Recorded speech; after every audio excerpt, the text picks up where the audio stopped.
दोस्तों नमस्कार, स्वागत है आप सभी का online data first YouTube channel पर। इस वीडियो में हम बात करेंगे टीजीटी पीजीटी 2022 के बारे में। इसके अलावा टीजीटी पीजीटी के अंदर पड़े लाखों की संख्या के अंदर फॉर्म के बारे में। इसके अलावा उत्तर प्रदेश में एडेड जूनियर शिक्षक भर्ती को लेकर, जहां पे अगर बात की जाए किस विषय के अंदर कितने पद देखने के लिए मिलेंगे और भी तमाम जानकारी को लेकर, और नई प्राथमिक शिक्षक भर्ती के विज्ञापन को लेकर। चलिए दोस्तों वीडियो शुरू करते हैं। वीडियो को लाइक कर दें, साथ ही शेयर कर दें और चैनल को सब्सक्राइब कर लें। शुरुआत करेंगे सबसे पहली अपडेट के बारे में टीजीटी और पीजीटी को लेकर। आप जानते हैं कि टीजीटी पीजीटी के विज्ञापन जारी हो जाने के बाद से लगातार सीटों की संख्या को लेकर बवाल था, लेकिन हाल ही में अभ्यर्थियों ने चयन बोर्ड में मुलाकात करके एक मांग रखी थी कि आवेदन की तारीखों को बढ़ा दिया जाए, लेकिन बहुत कम उम्मीदें थी कि जो आवेदन की तारीखें बढ़ेगी। जब यहाँ पे जैसे जैसे अंतिम समय आया तो टीजीटी पीजीटी के अंदर आवेदन की संख्या एक बड़ी संख्या बढ़ती हुई दिखाई दी। इससे पहले जो आवेदन थे वो 6-7 लाख तक देखने के लिए मिल रहे थे, लेकिन अब सडनली अगर बात की जाए टीजीटी पीजीटी भर्ती के अंदर सडनली जो आवेदन का ग्राफ है वो और ज़्यादा बढ़ गया है, क्योंकि छात्रों को उम्मीद थी कि यहाँ पे बहुत सारे ऐसे अभ्यर्थी थे जिन्होंने रजिस्ट्रेशन तो कर दिया था लेकिन फीस जमा करने का इंतजार कर रहे थे। जैसे जैसे समय नज़दीक आया तो उन्होंने चयन बोर्ड पर विश्वास न जताते हुए अपनी फीसों को जमा कर दिया। और ऐसे में अब जो जानकारी मिल पा रही है टीजीटी पीजीटी भर्ती के अंदर दोनों के आवेदनों को मिला दिया जाए तो ये जो आंकड़ा है वो 10 लाख के पास जा चुका है, जो कि एक अपने आप में बहुत बड़ी संख्या है। लेकिन आप जानते हैं कि 10 लाख का आंकड़ा यहीं पे नहीं रुकेगा, अभी इसके अंदर आपको और भी ज़्यादा बढ़ोतरी देखने के लिए मिलेगी। उसकी खास वजह यह है कि कई यूनिवर्सिटीज़ के माध्यम से अपना परिणाम घोषित कर दिया जाएगा आगामी 2 से 3 दिनों के अंदर या फिर अगले सप्ताह तक। जैसे जैसे यहाँ पे 15 तारीख तक परिणाम घोषित होंगे उसके बाद में और भी यहाँ से जो आवेदन है बढ़ने वाले हैं। हालांकि पिछली भर्ती के अंदर 15 लाख से ज़्यादा आवेदन हुए थे, तो इस बार भी संभावना जताई जा रही है कि लगभग 13 से लेकर 14 लाख तक जो आवेदन है वो टीजीटी और पीजीटी दोनों के अंदर आपको देखने के लिए मिलेंगे। अभी तक जो संख्या वो 10 लाख को पार कर चुकी है।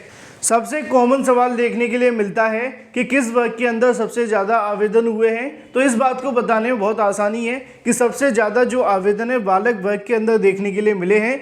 वजह आप सभी के सामने 2 आ जाती हैं, पहली सीटों की संख्या और दूसरी सबसे बड़ी चीज़ है कि महिलाएं भी इसके अंदर आवेदन कर सकती हैं और महिलाओं के अंदर सीटों की संख्याएं कम हैं। तो ऐसे में बालक वर्ग के अंदर एक बड़ी संख्या में आवेदन देखे गए हैं। हर एक विषय के अंदर यहाँ पे आवेदन की संख्या भरमार देखने के लिए मिली है। और हर बार की तरह इस बार भी फीमेल के अंदर जो सीटों की संख्या है वो यहाँ पे कम देखने के लिए मिली, तो आवेदन भी इस बार कम ही देखने के लिए मिले हैं। हालांकि आप जानते हैं कि कंपटीशन तो उतना ही होगा, क्योंकि पदों की संख्या 40 से या 50 से ज़्यादा देखने के लिए नहीं मिली है। तो इतनी संख्या के अंदर जब अभ्यर्थी आवेदन करेंगे तो 2-4 हज़ार अभ्यर्थी बहुत ज़्यादा हो जाते हैं। हालाँकि यहाँ पर जो अभ्यर्थियों की संख्या है वो यहाँ से 10 या 20 हज़ार से ज़्यादा पर सब्जेक्ट के अंदर देखने के लिए मिली है महिलाओं के अंदर। लेकिन जब हम जाते हैं यहाँ पे मेल के अंदर तो यहाँ पे जो संख्या है वो 25 से 30 हज़ार प्लस जाती हुई दिखाई दे रही है हर अलग अलग विषयों की अगर बात की जाए तो। वर्तमान में सबसे ज़्यादा जो आवेदन देखे गए हैं वो यहाँ पे सामाजिक विज्ञान के अंदर देखने के लिए मिले हैं। अभी तक जो आंकड़ा प्राप्त हुआ उसके आधार पर किसी किसी विषय के अंदर 30 से 40 हज़ार भी फॉर्म देखने के लिए मिल चुके हैं और ये आंकड़े लगातार बढ़ते हुए दिखाई दे रहे हैं। इसके अलावा अगर बात की जाए हिंदी के अंदर, गणित के अंदर, अंग्रेजी के अंदर, सामाजिक विज्ञान, साथ ही अगर बात की जाए यहाँ पे गैर विज्ञान के अंदर भी एक बड़ी संख्या में आवेदन देखे गए हैं। विज्ञान के अंदर भी आवेदन आए, लेकिन जीव विज्ञान वाले अभ्यर्थी कंफ्यूज हैं कि उनको किस में आवेदन करना है और किस में नहीं। इसी वजह से यहाँ पे अभी आवेदन की संख्या ठीक ठाक देखने के लिए मिली है। कला के अंदर भी बड़ी संख्या में आवेदन आ चुके हैं। लेकिन बात की जाए संगीत गायन को लेकर, कृषि के बारे में, उर्दू और संगीत वादन, और इसके अलावा अगर बात की जाए वाणिज्य को लेकर, इनमें आवेदन की संख्या उन दूसरे जो सब्जेक्ट हैं उनके मुकाबले कम देखने के लिए मिली है। सेम अगर बात की जाए महिलाओं के अंदर तो यहाँ पे भी जो आपकी संख्या वो लाखों में हो चुकी है, लेकिन सब्जेक्ट वाइज अगर आंकड़ा निकाला जाए तो यहाँ पे संख्या 7-8 हज़ार तक मैक्सिमम देखने के लिए मिल रही है, जो कि अपने आप में एक बड़ा नंबर है किसी भी विषय के लिए और कम सीटों के सापेक्ष।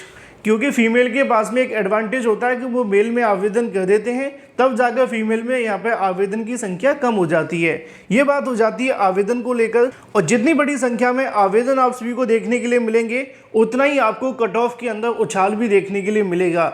अगर कम कट ऑफ की जब बात आती है तो वहाँ पे दो चीज़ें लागू हो जाती हैं। जहाँ पे सीटों की संख्या कम होगी, आवेदन कम आए होंगे, सिर्फ और सिर्फ उसी के अंदर कट ऑफ कम जाएगी। अब इस बार जो देखने के लिए मिलेगा, लगभग सभी सब्जेक्ट में कट ऑफ ज़्यादा जाएगी, जैसे कि सामाजिक विज्ञान, हिंदी। इसके अलावा अगर बात की जाए अंग्रेजी, गणित में थोड़ी सी कम जाएगी, इंग्लिश की थोड़ी सी कम जा सकती है, लेकिन ज़्यादा नहीं, क्योंकि सीटों की संख्या बिल्कुल भी नहीं है और कॉम्पिटिशन बहुत ज़्यादा है। संस्कृत की कट ऑफ 100% भी देखने के लिए मिल सकती है, पिछली बार भी ऐसा हुआ था। और भी कई ऐसे विषय हैं जहाँ पे कम जा सकती है। संगीत, गायन, वादन के अंदर भी पिछली बार कट ऑफ हाई देखने के लिए मिली थी, है ना। लेकिन अगर बात की जाए ऐसे गैर विज्ञान के अंदर, तो यहाँ पे थोड़ी जो कट ऑफ है बीच की देखने के लिए मिलेगी, ना ज़्यादा हाई रहेगी ना कम रहेगी, क्योंकि इस बार जो हाई है वो सुपर हाई आपको देखने के लिए मिलेगी हर बार के मुकाबले। वहीं दूसरी तरफ बात की जाए, उससे पहले आप लोग वीडियो को लाइक कर दें, साथ ही शेयर कर दें। एडेड जूनियर शिक्षक भर्ती को लेकर आप जानते हैं कि यहाँ से जो परिणाम है तैयार हो चुका है। जल्दी आप सभी का परिणाम 9 तारीख से पहले जारी होने की जानकारी पीएनबी के माध्यम से दी गई है। लेकिन अब एडेड जूनियर शिक्षक भर्ती को लेकर बहुत सारी ऐसी पहेलियां हैं जो कि अपने आप में सुलझी हुई हैं, उलझी हुई हैं और सरकार ने बताया भी नहीं है। जैसा कि आप जानते हैं कि पदों को लेकर कोई भी आधिकारिक नोटिस जारी नहीं हुआ कि कितने पदों पर भर्ती होगी। अखबारों में लिखा हुआ था 1894, अधिकारी कहते हैं 1894। हम भी उस बात को मानकर आगे चलते हैं। दूसरा, आप सभी के मन में हमेशा सवाल देखने के लिए मिलता है कि आपकी मेरिट कैसे बनेगी, सब्जेक्ट वाइज बनेगी या फिर कॉमन मेरिट बनेगी, किस में नुकसान है किस में फ़ायदा है। मैंने कई बार अपने वीडियोस के माध्यम से आपको समझाया भी है कि अगर कॉमन मेरिट बनती है तो जो सामाजिक और गणित वाले अभ्यर्थी होंगे उनके लिए बहुत बड़ा नुकसान होगा। अगर अलग अलग बनती है तो यहाँ पे अलग अलग विषयों के अंदर अभ्यर्थी चयनित होंगे। ये बात हो जाती सब मेरिट के बारे में। और भी कई ऐसे सवाल हैं जिनके जवाब अभी तक नहीं मिले हैं। उसी में से एक और सवाल आप सभी के सामने ये है कि एडेड जूनियर शिक्षक भर्ती की जो मेरिट लिस्ट जारी की जाएगी उसके अंदर कितनी सीटें किस विषय के अंदर देखने के लिए मिलेंगी। अगर भर्ती विषयवार होती है तो ये मुद्दा और भी ज़्यादा मजबूत हो जाता है, और अगर भर्ती विषयवार नहीं होती है तो यहाँ पे आप सभी के सामने जो विषयवार सीटें होंगी उसके आधार पर आपको नियुक्ति दी जाएगी अलग अलग विषय के लिए। तो इसको लेकर एक अधिकारी से जानकारी लेने का प्रयास किया गया। उन्होंने बताया है कि एडेड जूनियर शिक्षक भर्ती के लिए शासन की ओर से रिक्त पदों की जानकारी नवंबर में ही मांगी गई थी। नवंबर के बाद दिसंबर के अंदर शासन के पास में सभी रिक्त पदों की जानकारी आ गई थी। उसके बाद में पदों को आरक्षण वाइज, इसके अलावा यहाँ पे आप सभी के सामने सब्जेक्ट वाइज अलग अलग कर दिया गया था। लेकिन यूपीटीईटी पेपर आउट हो जाने के बाद से मामला ठंडे बस्ते में चला गया था। अधिकारियों का मानना है कि सीटों की संख्या को लेकर जल्दी यहाँ से डिस्क्लोज कर दिया जाएगा। जैसे ही यहाँ से परिणाम जारी होता है उसके बाद में शासन की ओर से यहाँ से अनुमति मिलते ही सीटों की संख्या, इसके अलावा और भी तमाम जानकारियाँ पब्लिक डोमेन में डाल दी जाएंगी। इन शॉर्ट अगर कहा जाए तो उन्होंने यहाँ से ये भी देखने के लिए मिला है कि जो आप सभी की सीटों की संख्या है वो हिंदी के अंदर सबसे ज़्यादा देखने के लिए मिली है। फिर इसके बाद अगर बात की जाए तो एसएसटी के अंदर आपको देखने के लिए मिली है।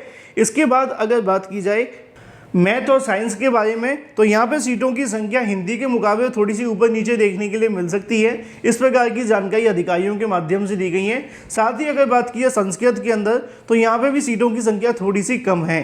तो ऐसे में अलग अलग सब्जेक्ट वाइज जो सीटों की संख्या है वो भी शासन के पास आ चुकी हैं, लेकिन अभी उनकी संख्याओं को डिस्क्लोज नहीं किया जा रहा है।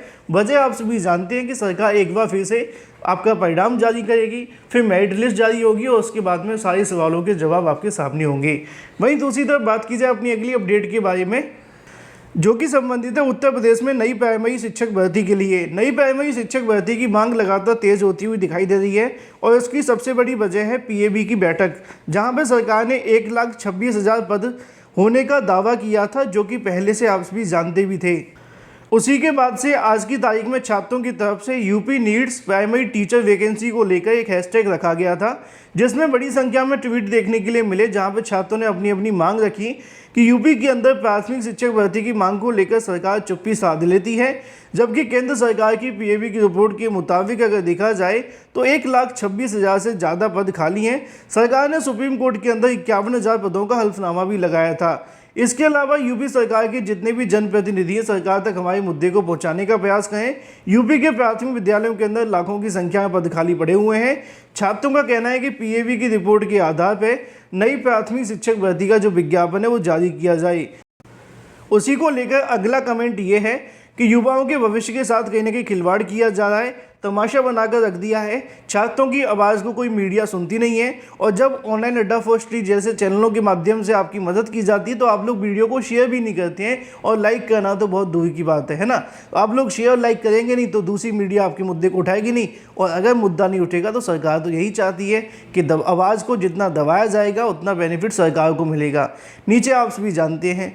बाकी एक अभ्यर्थी के माध्यम से पीएबी की रिपोर्ट को रखा गया है, जिसमें उन्होंने कहा है कि यहाँ पे अनुपात समानुपात बढ़ा घटा देते हैं।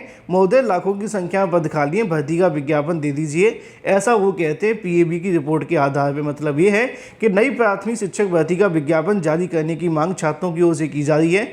छात्रों का कहना है कि पीएबी के अकॉर्डिंग अगर माने तो 1,26,000 पद खाली है, तो सरकार क्यों भर्ती देना नहीं चाहती है। बाकी आप लोग क्या चाहते हैं कमेंट करके बताएं, वीडियो को लाइक कर दें, साथ ही शेयर कर दें।